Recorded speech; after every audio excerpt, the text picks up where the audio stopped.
Hey guys, recently I bought a 2004 Highlander and a 2008 IS250 and have lots of DIY repairs to do.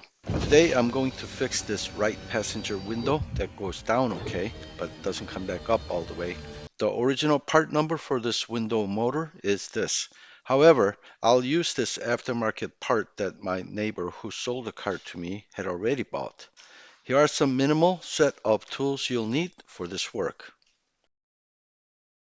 There are other DIY videos on this topic, but sometimes parts do not come out or install back as easily as shown in some videos. So in this video, I'll provide clear close-up videos along with important tips and tricks. So how long did it take me? This was the first time doing this work and it took me about 1.5 hours when not counting the effort it took to capture several dozen videos. But if I do it again now, I can do this in 30 minutes. So to save time, watch this video closely and then write down sequence of steps and key points that I point out, and you can do this in 1 to 1.5 hours. For this one, get a trimmer tool, get it wedged in there, and lift it up a little bit to the window side from the center, and just lift up on it, and then pull it this way a little bit, and it comes out. Okay, let me flip it the other way. For the door lock, you just press down on this tab and pull it out. For the windows, just press down on this, pull it out. Let me show you a close-up. You see this here? This notch fits into here. That's why at the end you gotta pull out this way.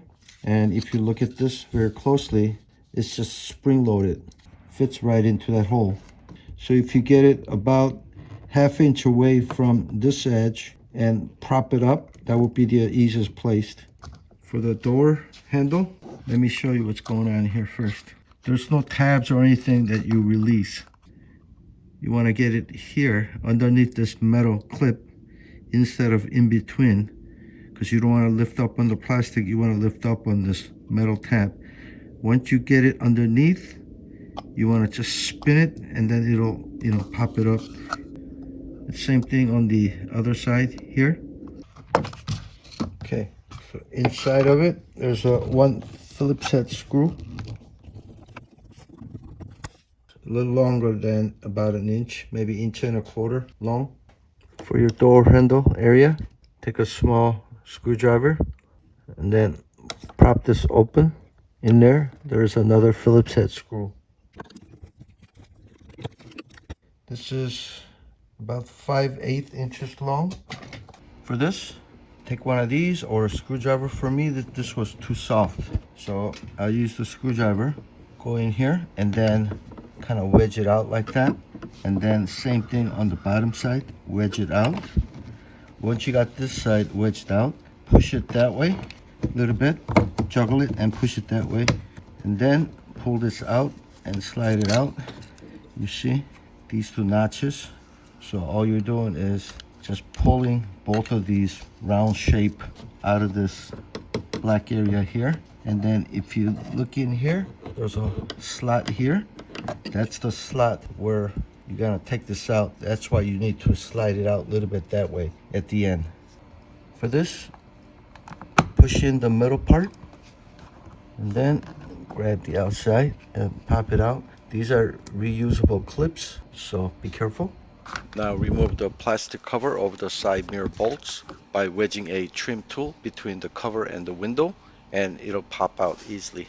Now you can just pull the door panel out by hand from the bottom side. If necessary, you can use any tool to help snap out the locking tabs. For me, the plastic trim tool was too soft, so I used this small nail puller pry tool to pop out one side, which gave me enough space for me to pull the rest of the panel out by hand. Once the bottom side of the panel has popped out, you can carefully lift the panel up to unlatch it from the window sill to remove it. Don't pull the panel out too far just yet because you have to disconnect the door lock connector at the bottom. Now remove the 10mm bolt that's holding the door lock and door opener cables. There's a couple hooks on this side, so you want to pull it out that way. So you got a couple of hooks. So this is the door handle, and this is the door lock. So you're gonna flip it. pop that out, and then bring the cable over like that, then pull that out. Same thing for this. For me, the white door cable plastic wouldn't release easily, so I used a screwdriver to pop it out. Okay, unhook it. Now carefully remove the moisture barrier cover, which is stuck on there with really sticky gooey stuff. For this, I used a dull knife to cut away the sticky substance so that the dull knife wouldn't easily cut the plastic cover. Oh, don't forget to pull the door light wire and two door lock and door opener cables through the moisture barrier cover. Note that you don't have to remove this cover completely, and I left it dangling at the bottom side. Next, remove three 10mm screws on the front speaker and then disconnect the connector. If you need to replace the front speaker, this is actually a good time to do it while you have everything taken apart. I'm not gonna start the car. Just gonna turn it on to there, so I can use the window switch on the other side. Turn off the AC. I don't know if yours will be color coded, but when I connect the Windows control, so you wanna line up the two notches, snap that in. Oh, I got Windows lock. I need to unlock the windows. Okay, if this doesn't go down, that means on the driver's side you have Windows lock turned on. Okay, so I'm gonna lower the windows. Lower the windows until I can see that bolt on that side, and then there's a bolt on this side. Once I can see both of those, turn off the car. Now disconnect the power window connector. Now remove two 10mm bolts that are holding the window. Now carefully lift the glass out, but be sure to grasp the window firmly and push it up from the bottom, because if you slip and window falls, it's going to break easily. So go slow and pay careful attention to this. Towards the end, it's gonna feel like it's getting stuck, but firmly wiggle and just pull the glass out and it'll come out. Okay, we got 1, 2, 3, 4, 5, 6 10mm bolts. This one you don't have to remove completely.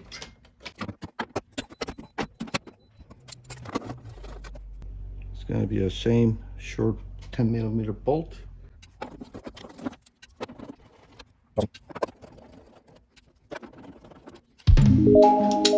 This one we're just gonna loosen it, and maybe 1 or 2 turns. Now disconnect the power cable to the window lift motor.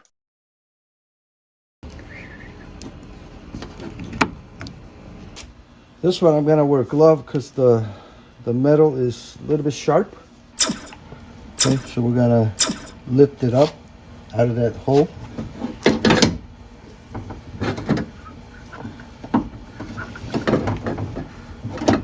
Like that. Okay. Then kind of collapse everything. Make it small as possible.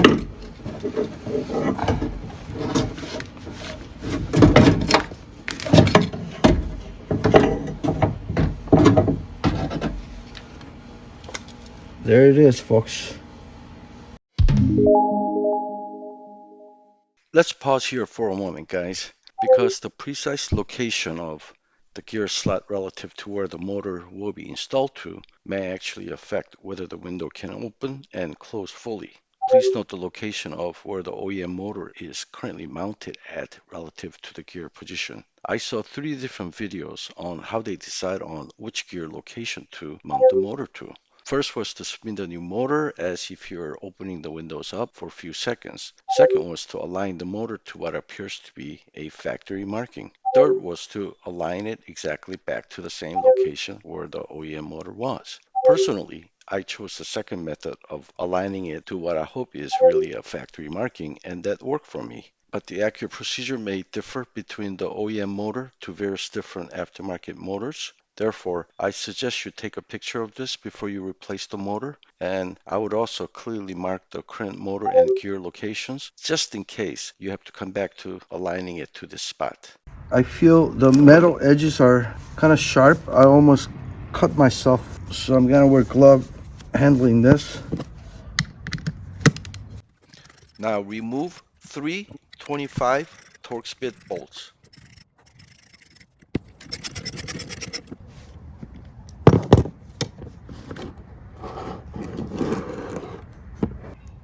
Here's the part number. The OEM part costs more than 300 bucks when aftermarket parts are only 25 to 50 bucks. So don't let Toyota dealer or mechanic shop sucker you into getting an OEM part for this old car. Also, if you find a cheap OEM part on eBay, it's highly likely a fake OEM anyway. Therefore, if you're going to get someone else to do this, just buy the aftermarket motor. My neighbor bought this. I didn't buy it. Let's match it up. Actually, they look different. Size is about same. I don't have this rubber piece on this one. Also note this red thing here. I don't have that here, and so they're not exactly same. And also this part here. Here it's more straight cut, almost 90 degrees, but here it's tapered. So let me just see if this comes out. Oh, okay. Yep, came out. And get it transferred over to this guy. I have a white lithium grease somewhere, but I can't find it, so this will do. You saw on the original one there was a lot of grease here, so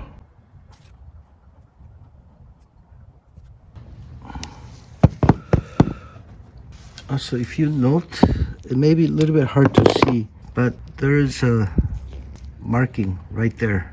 Okay, so you want to line it up like that to that marking before we put the motor. But before I do that, I'm gonna first grease up everything. Mr. Lee, come have a look.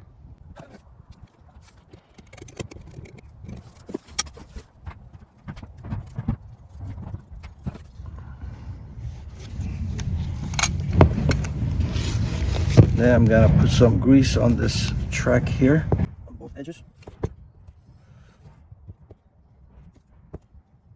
Grease on this track here.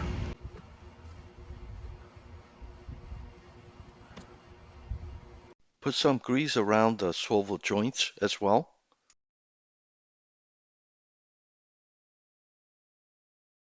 And then Then important is alignment. There is yeah, there's a put marking. on. You have to be. Yeah, right here. Your video is here. Yeah, the marking is here. So I line up that, and then Now line up three bolts and tighten them. I couldn't find the torque spec for this, so just tighten them snugly without stripping the bolts. Also, double check that motor is aligned to the marking on the gear. collapse everything. And then first thing we're gonna do is hook this bolt that we didn't remove completely. So you're gonna hook it right back in there.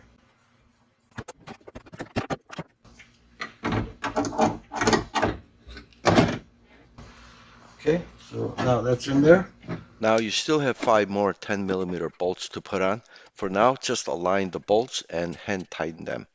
But note that the rightmost 2 bolts require special steps that you must follow. So some of these you want to reach in there and push it out so you can line the hole better. So we got 1, 2, 3, 4. We're missing 2 more. For the rightmost 2 bolts, let me jump ahead to show you what happens if you don't install it properly. As you can see, the window doesn't want to come up all the way, and I was thinking I would have to remove the window and realign the motor to the gear that I emphasized earlier. Okay, you see this edge is straight here. Now I'm gonna flip it around and show you the other one. you see this side has this edge here cut out. This one was here when I initially installed it, and that made the window only go up partially. So by flipping it, it goes back and forth, so it looks like you could put it in anyway, but it's not. It's actually important to have this straight edge go on this side and the notch edge go on this side. That's what fixed the window to go all the way up. Now tighten all 6 bolts holding the regulator. Now connect the Windows motor power line. I recommend that you spray some silicone lubricant around the window trim edges where the glass slides up and down. Now is a good time to clean the bottom of the glass that you don't normally have access to once the window is installed.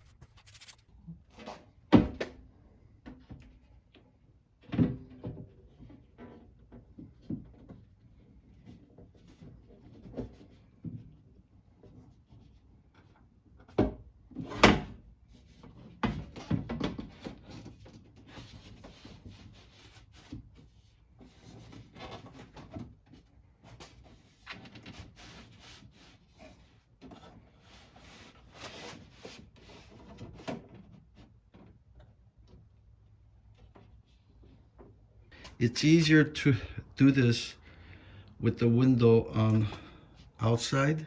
Start from outside instead of inside. That gives you just a little bit better angle. Then you work the window in here into that groove. If you don't get it into that groove, you're not gonna have enough room on this side. So once you get that into that groove, then kind of push it to the left side, and then you can get it into this groove here. And then once you bring it down here, this bar, right now it's not connected. It wasn't connected when I had the window removed, so this bar was way over there, so the hole wouldn't line, right? But all you have to do is just grab this and slide it left or right until this hole lines. And then what you want to do is, you see that metal, that round metal has to come inside of this plastic, okay? Like that. It's almost flushed now. And then same thing on this side. Then I'm gonna put the 10mm bolts.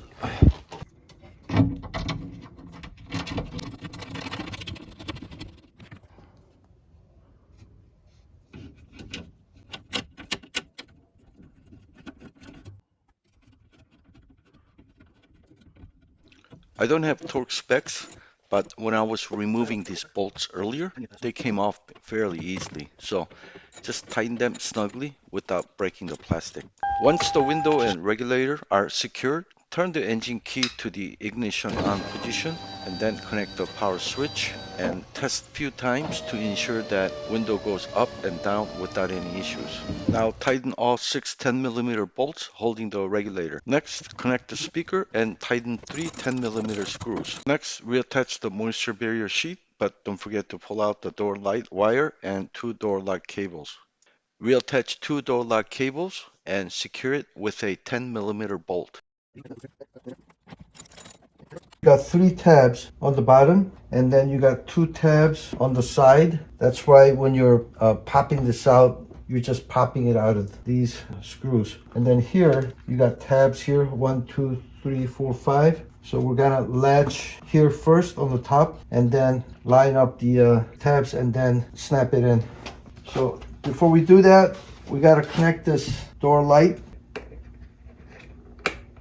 Okay, and then, the easiest way to put this back is hold it here, and you want to try to get this side started first and then work your way in this way. So hold it here, latch this side first. Once that's there, then it should, okay, now you can, put the Phillips head screw back in here.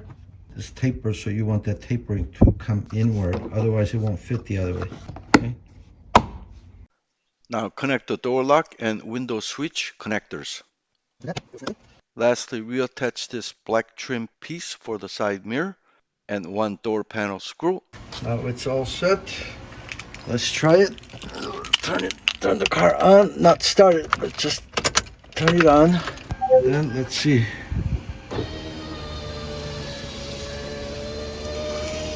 Goes up all the way. Goes down all the way.